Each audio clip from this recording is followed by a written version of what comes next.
Students, let us continue with the topic electroplating of chapter 16. Electroplating, you all know that it is the process of depositing a thin layer of desired metal on another metal by the passage of electric current. Let us understand it with the help of diagram. Suppose we want to electroplate zinc with copper. We want a coating of copper over zinc. Then what can we do? We can take zinc plate as cathode, copper plate as anode, and they both are connected with the battery. And we can put these electrodes in a solution of copper sulfate. Now what will happen when we pass electric current through this solution? Copper sulfate present in the solution will break into copper ions and sulfate ions. With the passage of electric current, copper sulfate will break into copper ions and sulfate ions.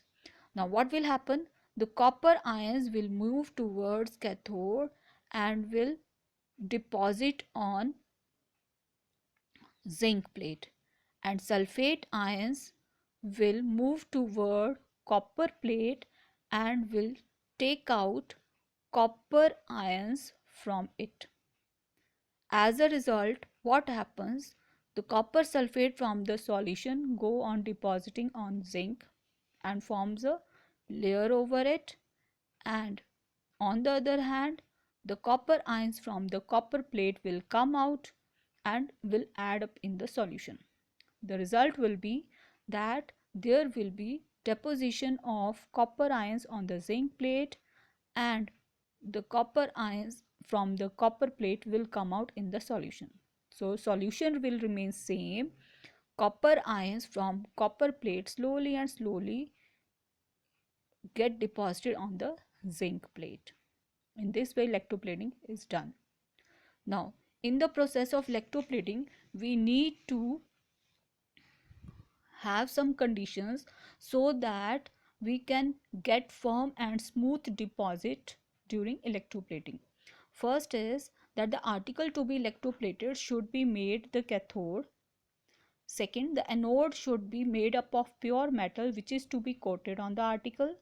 And third is a suitable soluble salt of anode metal is taken as an electrolyte. Now, next are what are the practical applications of electroplating. Electroplating is a very useful process. First use is that it improves or alters the appearance. For example, handles of bicycles, bath taps are coated with chromium or nickel in order to make them attractive. Then second use is to provide a protective or strengthening coating. For example, bath taps, car bumpers, bicycle handles, towel rails, kitchen gas burners, wheel rims and gas burners, they all are coated with chromium in order to have shining appearance, in order to avoid corrosion and the effects of wear and tear and scratches. And sometimes the coating is also done to increase the strength of the base metal. Third use of the electroplating is to minimize the cost. We know that gold, silver and platinum, nickel and chromium are very expensive, and in order to make jewelry it is not economical to make jewelry out of those, but those who cannot afford, they can have artificial jewelry which is often made by electroplating gold or silver on a less expensive metal. So in this way it minimizes the cost of an article. So this was all about electroplating. Let us know something about Faraday's discovery. It is said that had there been no Faraday, there would have been no electricity. Now, because nowadays electricity is generated in thermal power plants, hydroelectric projects. So they all are based on the principle which was, or the phenomena which was given by Faraday. So in 1931 Michael Faraday did an experiment and gave a very interesting phenomena of electromagnetic induction. So he did an experiment. What he did, that he has taken a hollow pipe, a hollow cylindrical pipe of iron, and he wind a large number of turns. Okay. Then a magnet was taken, a strong bar magnet was taken, and the wire was connected to the bulb also. And when he brought this magnet near and away from this coil, he found that bulb began to glow.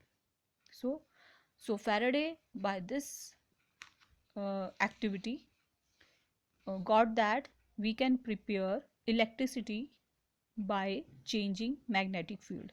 This phenomena is known as electromagnetic induction.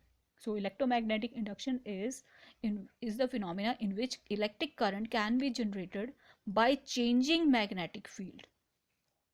It was given by Faraday and Henry. So four experimental observations were that when current is produced whenever there is relative motion between the magnet and the coil. Second, the flow of current stops as soon as the magnet and the coil are at rest with respect to each other. Number 3, faster the movement of the magnet, faster is the more is the flow of current, and more is the glowing of the bulb. Fourth, the direction of the current obtained by moving the magnet away from the coil is opposite to the direction when the magnet moved towards the coil. Means when magnet moved towards the coil, let us say the current was in this direction, then when magnet will move away from the coil, the direction of the current will be reverse, it will be in upward direction.